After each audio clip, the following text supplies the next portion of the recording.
រត់ឲ្យលឿនលើកឲ្យខ្លាំងដាក់ឲ្យឆ្ងាយមានតែអ្នកខ្លាំងបំផុតប៉ុណ្ណោះដែលអាចឈ្នះកម្លាំងកោជល Red Bull Power គឺជាការប្រកួតកម្លាំងដ៏ធំដែលបើកឱកាសសម្រាប់បុរសនិងស្ត្រីទាំងអស់ឲ្យបង្ហាញសមត្ថភាពក្នុងការប្រកួតកម្លាំងដ៏អស្ចារ្យមួយនេះតើអ្នកមានភាពអំណត់ក្នុងការប្រកួតប្រជែងដើម្បីឈ្នះនៅឧបសគ្គនៅក្នុងការប្រកួតដ៏អស្ចារ្យមួយនេះទេតើអ្នកមានកម្លាំងនិងសមត្ថភាពឈ្នះនៅទឹកប្រាក់100លានរៀលដែរឬទេ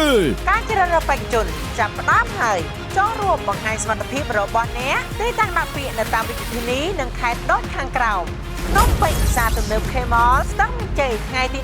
15-16 ខែមីនាកំពង់ចាមសួនមាត់ទន្លេក្រុងកំពង់ចាមថ្ងៃទី22-23 ខែមីនាបាត់ដំបងសួនច្បារសម្ដេចសខេងក្រុងបាត់ដំបងថ្ងៃទី29-30 ខែមីនាកម្លាំងកោជលនៅលើកញ្ចក់ទូរទស្សន៍ CTN កម្លាំងកោជល Red Bull Power